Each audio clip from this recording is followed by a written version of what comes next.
Hi friends, last video में हमने जाना था मैक्सवेल और उनके इक्वेशंस और गैलीलियन रिलेटिविटी के बारे में। इस वीडियो में हम जानेंगे कि लाइट किस मीडियम यानी माध्यम में ट्रैवल करती है, जिसे हम ईथर थियरी के नाम से भी जानते हैं। ईथर थियरी एक एब्सोल्यूट फ्रेम ऑफ रेफरेंस के बारे में है, यानी पूरे ब्रह्मांड में ये एप्लीकेबल है, बिल्कुल जैसे न्यूटन के लॉज ऑफ मोशन। अब तक हमने ये जान लिया है कि मोशन रिलेटिव होती है, यानी दूसरे फ्रेम ऑफ रेफरेंस से आपसे बढ़ते या घटते दूरी पर टोटली डिपेंड करती है, और यही एब्सोल्यूट फ्रेम को ईथर फ्रेम कहा गया। 19th सेंचुरी फिजिसिस्ट के अनुसार मोशन ईथर के रेफरेंस फ्रेम के रिलेटिव होती है। कोई भी चीज चल रही है या नहीं, ये ईथर के फ्रेम पर डिपेंड करती है। पर किसी को ईथर के बारे में कुछ भी पता नहीं था, क्योंकि किसी ने आज तक ईथर को डिटेक्ट ही नहीं किया था। तो लोगों को लगा कि ईथर एक इनविजिबल यानी अदृश्य मीडियम होगी, और इस मीडियम में डिस्टर्बेंस को लाइट यानी रोशनी मानी गई,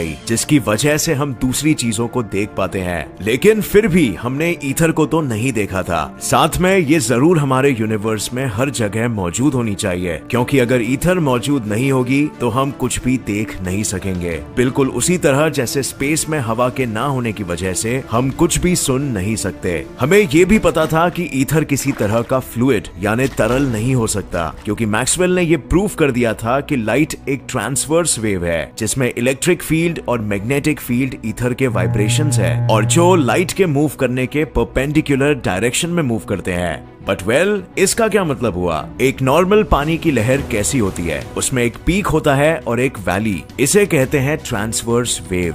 लाइट वेव भी बिल्कुल इसी तरह ही, एक तरफ है इलेक्ट्रिक फील्ड और दूसरी तरफ मैग्नेटिक फील्ड। बट हम एक बहुत ही इंपॉर्टेंट चीज भूल रहे हैं, और वो ये है कि वाटर वेव सिर्फ वाटर की सतह पर ही बनती है, पर ईथर तो पूरे स्पेस में मौजूद है, जिसका मतलब उसका कोई सरफेस यानी सतह नहीं है, और फ्लूइड्स में तो सिर्फ सरफेस पर ही ट्रांसवर्स वेव्स बनती है। अब एक आखिरी और सबसे इंपॉर्टेंट विशेषता है ईथर की, जिससे हम ये प्रूफ कर सकते हैं कि ईथर का असल वजूद इस ब्रह्मांड में है कि नहीं, और वो विशेषता है ईथर और अर्थ के बीच की रिलेटिव मोशन। और बिल्कुल यहीं पर योगदान होगा फिजिक्स के फेमस माइकलसन मॉर्ले एक्सपेरिमेंट का। इसे समझना काफी आसान है। हम साउंड की एग्जाम्पल लेंगे। जब भी कोई कार या ट्रेन हमारी ओर आती है तो हमें साउंड की फ्रीक्वेंसी बढ़ती हुई सुनाई देती है, और जब वो हमसे दूर जाने लगती है तो कुछ इस तरह सुनाई देती है।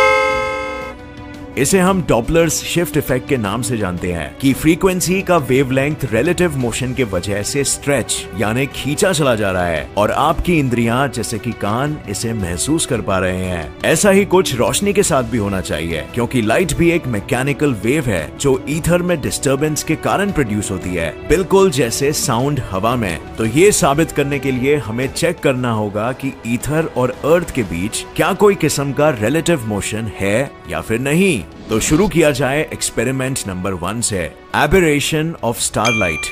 सबसे पहली बार इस इफेक्ट को जेम्स ब्रैडली ने डिस्कवर किया था, और ये इफेक्ट कुछ इस तरह से होता है। अगर हमारी पृथ्वी ईथर फ्रेम में रेस्ट में है, तो अगर हम रात में स्टार्स को ऑब्जर्व करेंगे तो उनकी पोजीशन में कोई भी चेंजेस नहीं होने चाहिए, क्योंकि ईथर के मोशन के बिना लाइट बीम बिना डिविएशन के अर्थ को रीच करेगी। लेकिन ऐसा हमने ऑब्जर्व नहीं किया। हमने देखा कि स्टार्स अपने पोजीशंस बदल रहे थे, जो इस बात का प्रमाण था कि ईथर अर्थ के रिलेटिव मूव कर रहा है। जिस पोजीशन पर अर्थ पर 6 महीने पहले स्टार को ऑब्जर्व किया गया था, वही सितारा 6 महीने बाद आसमान की दूसरी तरफ था। ठीक कुछ इस तरह। इससे ये तो क्लियर हो चुका था विदाउट ए डाउट कि अर्थ ईथर के रिलेटिव मोशन में है, और अब बस ईथर को डिटेक्ट करना ही बाकी था, जिसे एल्बर्ट ए माइकलसन और एडवर्ड डब्ल्यू मॉर्ले ने किया, और जिन्होंने ईथर की थियरी की हमेशा के लिए काया ही पलट के रख दी। एक्सपेरिमेंट 2। अब मेरे साइंटिस्ट दोस्तों, सबसे पहली बात जो दिमाग में आती है कि हम इस रिलेटिव मोशन को डिटेक्ट कैसे करेंगे। लाइट काफी स्पीड से मूव करती है, और हमारे पास कोई भी ऐसी तकनीक नहीं है जो उसकी स्पीड की इवन 10% गति के कंपैरिजन से मूव कर सके। जो काम माइकलसन और मॉर्ले ने किया, उन्होंने इस बात का फायदा उठाया कि लाइट एक वेव की तरह बिहेव करती है। और फ्रेंड्स, अब तक ये सिर्फ 19वीं सदी थी, तो किसी को भी ये पता नहीं था कि लाइट दोनों वेव और पार्टिकल की तरह बिहेव कर सकती है और इसीलिए लाइट को वेव ही माना गया था। लाइट एज अ वेव एक स्पेशल फिनोमिनन जिसे हम कहते हैं वेव इंटरफियरेंस दिखाती है। वेव इंटरफियरेंस बहुत ही सेंसिटिव एक्सपेरिमेंट है जिसमें जब एक वेव दूसरे वेव से ओवरलैप करती है तो वो एक नई वेव बनाती है जिसकी इंटेंसिटी या तो पहले से कम होगी या पहले से ज्यादा। इसके कारण किसी स्क्रीन पर जब ये वेव ओवरलैप होते हैं तो वो कुछ इस तरह है, जो वेव इंटरफियरेंस होने की निशानी है। अब फ्रेंड्स, आओ इस कॉन्सेप्ट को पानी के वेव्स के कॉन्सेप्ट से कंपेयर करते हैं, जिसे हम अपस्ट्रीम डाउनस्ट्रीम कॉन्सेप्ट भी कह सकते हैं। इमेजिन कीजिए आप एक नदी में एक नाव चला रहे हो। अब अगर आप पानी के बहाव के विरुद्ध अगर ये नाव चलाएं तो पानी का बहाव जो आपकी ओर बह रहा है आपकी गति को स्लो कर देगा। अब लेकिन जब यही बोट रिवर के पानी के बहाव के डायरेक्शन में तैरती है तो बोट की स्पीड में वाटर की स्पीड ऐड हो जाती है और बोट पहले से और तेज बहने लगती है। ऐसा ही कुछ लाइट के साथ भी होना चाहिए, लेकिन यहाँ बोट नहीं पर अर्थ को मूव करना चाहिए ईथर में, और जिससे लाइट एक बार ईथर में अपस्ट्रीम और एक बार डाउनस्ट्रीम जाने वाली थी। Experiment setup. Michelson Morley experiment का सेटअप काफी सिंपल था। उन्होंने एक बीम स्प्लिटर, 2 मिरर्स और एक लेजर का उपयोग किया। बीम स्प्लिटर एक तरह का मिरर होता है जो 50% लाइट को रिफ्लेक्ट और 50% को रिफ्रैक्ट करता है। माइकलसन मॉर्ले एक्सपेरिमेंट का सेटअप कुछ ऐसा था। यहाँ से रोशनी की किरण अंदर जाएगी और यहाँ से बाहर निकलेगी। जब माइकलसन और मॉर्ले ने एक्सपेरिमेंट किया तो उनके हाथ कोई भी सबूत नहीं लगा, मानो किसी तरह लाइट के अपस्ट्रीम और डाउनस्ट्रीम जाने से उसके स्पीड में कोई भी प्रभाव पड़ ही नहीं रहा था। या कह सकते हैं हमारी पृथ्वी और यूनिवर्स कुछ ऐसा बिहेव कर रहे थे कि वो इंटरफियरेंस पैटर्न एकदम अनडिटेक्टेबल हो गया हो, और जो ये बता रहा था कि शायद अर्थ और ईथर के बीच कोई रिलेटिव मोशन है ही नहीं, यानी दोनों एक दूसरे के संबंध में एकदम स्थिर अवस्था में है। पर जैसे कि हमने एबरेशन ऑफ स्टारलाइट एक्सपेरिमेंट में देखा था, ये बिल्कुल भी एक पॉसिबिलिटी नहीं थी, क्योंकि ईथर तो सितारों की रोशनी को प्रभावित कर रहा था, राइट?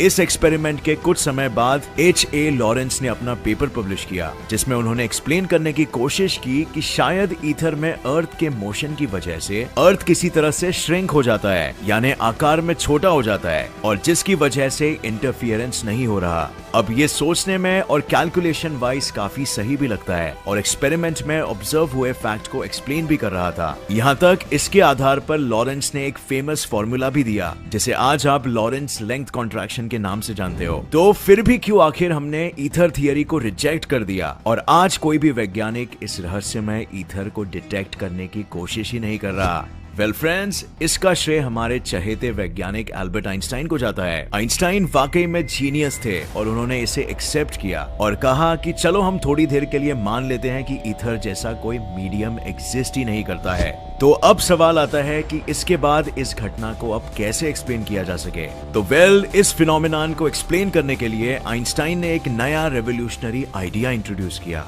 जिसमें उन्होंने रोशनी की गति को फ्रेम इंडिपेंडेंट माना, यानी हर किसी देखने वाले के लिए रोशनी की गति एक समान ही रहेगी, नो मैटर वो किस स्पीड से ट्रैवल कर रही है। इसी आइडिया के आधार पर आइंस्टाइन ने हमें वही सेम लेंथ कॉन्ट्रैक्शन के इक्वेशंस दिए जिसे लॉरेंस ने भी दिया था। तो इसमें क्या खास बात थी कि हम लॉरेंस के आइडिया को रिजेक्ट करें और आइंस्टाइन के आइडिया को एक्सेप्ट? जब दोनों ने एक ही फॉर्मूला दिया है तो ऐसा क्यों नहीं हो सकता कि आइंस्टाइन गलत हो और लॉरेंस ही सही हो? उस समय के लोगों ने बिल्कुल यही सोचा और वो ये बिलीव करते थे कि ईथर एग्जिस्ट करता है और लॉरेंस सही है। लेकिन आइंस्टाइन ने सिर्फ एक लेंथ कॉन्ट्रैक्शन की इक्वेशन नहीं दी, बल्कि एक और जीनियस इक्वेशन दिया जिसने हमारे दुनिया को देखने का नजरिया ही हमेशा के लिए बदल दिया। इस इक्वेशन को आज हम जानते हैं द टाइम डायलेशन इक्वेशन के नाम से, और इसी से ही आज जीपीएस, सैटेलाइट्स और अन्य कई टेक्नोलॉजीज सही तरह से काम करते हैं। फ्रेंड्स, लॉरेंस की थियरी सिर्फ एक ही इक्वेशन पर आधारित थी जो माइकलसन मॉर्ले एक्सपेरिमेंट की रिजल्ट से उसे बचा रही थी। लेकिन आइंस्टाइन ने 2 इक्वेशंस दिए थे और दूसरे इक्वेशन में ईथर की कोई जरूरत ही नहीं थी।